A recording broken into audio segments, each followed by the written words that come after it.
Let's get back to one of the big ongoing corporate stories. The Jet Airways stake sale saga continues. We learned that lenders have received 4 expressions of interest as of last night. The deadline, of course, has been extended to the 12th of April. And, of course, Ritu is following all that action, ball by ball, almost like the IPL. So, Ritu, what is happening now?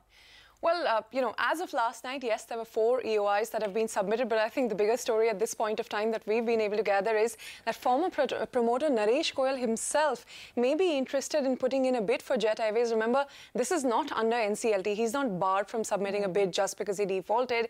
In fact, the current norms also allow rejigging of debt and bringing in fresh loans for a new owner to come in. Perhaps that is a route that Naresh Goyal could take, or he could even partner with someone to bring in fresh funds. We've not been able to confirm how or what the contours of the bid will be, but we are given to understand that he's very keen and may just submit an expression of interest to acquire. But that said, 4 players have already come forward, as we have been reporting.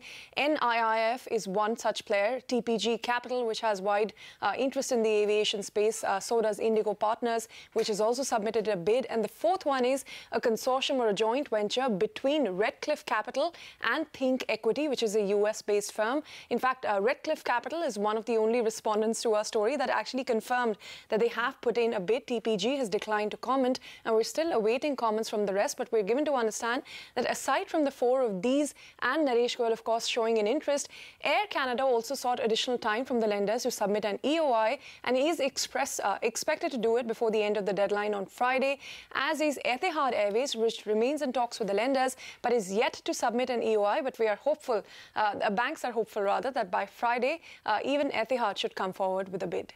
Okay, let's see. We have just over 24 hours to go. So let's see what are the final names in the kitty. Thank you, Ritu, for getting us the latest on that one. Let's now move on to our series Election and Markets. Today, Rima is here to tell us how the telecom sector fared over the last 5 years of the Modi government. Well, for one, bear in mind the sector is not that much governed by the government, but rather it's dependent on the regulator, TRAI. So here's just a look back at how the last 10 years have been for the sector. Under UPA2, there were 2 key highlights. One, that for the first time ever, spectrum auctions were conducted in 2020. And number 2, the Supreme Court had cancelled 122 licenses, forcing many players to exit. In the last 5 years, the biggest disruption wasn't an account of any policy. It was an account of the entry of Reliance Jio. Voice calls became free, data rates dropped, and then consolidation was forced on many companies, and Vodafone and Idea were pushed into a merger.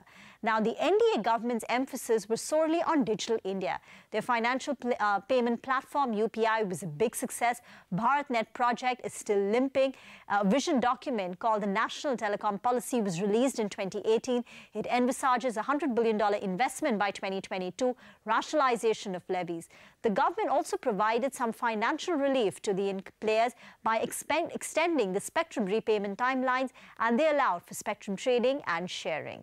Where both the governments, UPA2 and the NDA, fell short, one, high-priced auctions continued, and secondly, PSU telecoms like MTNL as well as BSNL continued to struggle. Now, putting all this in terms of numbers, the sunrise sector seems to have stagnated. So revenue in the last 5 years, in fact, just hovered around that 1.5 lakh crore mark, in fact, dipping a tad bit. If you look at the total wireless growth, every year we saw about 4.5 to 5% increase in the wireless subscriber. But where there was a big jump was the number of internet subscribers jumping to 49 crore subscribers, courtesy the cheap data plans. Rural penetration increased only marginally to 44%, and average revenue per user, that metric, has now dropped to double digits. The problem for the sector has also been the ballooning debt. From a debt of 82,000 crore at the end of FY19, it now stands a massive 7.6 lakh crore rupees. Massive fundraise is undertaken by the incumbents to bring down the industry debt levels, but perhaps will it be enough, especially because you have 5G auctions which lie ahead. A quick stock check then. Incumbents have underperformed. Airtel as a stock was flat. Vodafone Idea has seen its value erode by 26% annually in the last 5 years, while Reliance Jio's aggressive plans were rewarded with RIL as a stock outperforming the Nifty. Back to you. Okay, all right, Rima, thank you very much for that. So that's an overview. We also caught up with a couple of experts to understand the state of the telecom sector in the country.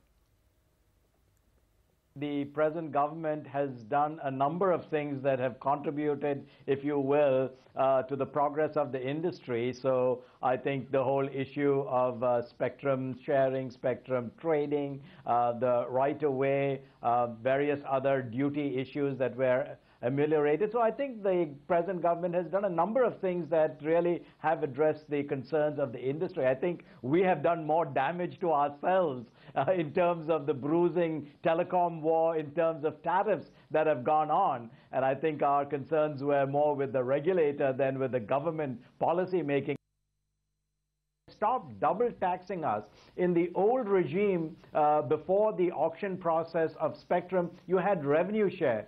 When auction process started and you started paying for spectrum upfront, you should have removed the legacy revenue share. Unfortunately, the industry is saddled with both. So you have the upfront payments for spectrum, the continuing extraction of revenue through revenue share, and so now over 30% of every rupee that comes to the industry goes back to the government. And I think that is one area that the government could clearly address to get the industry back on its feet.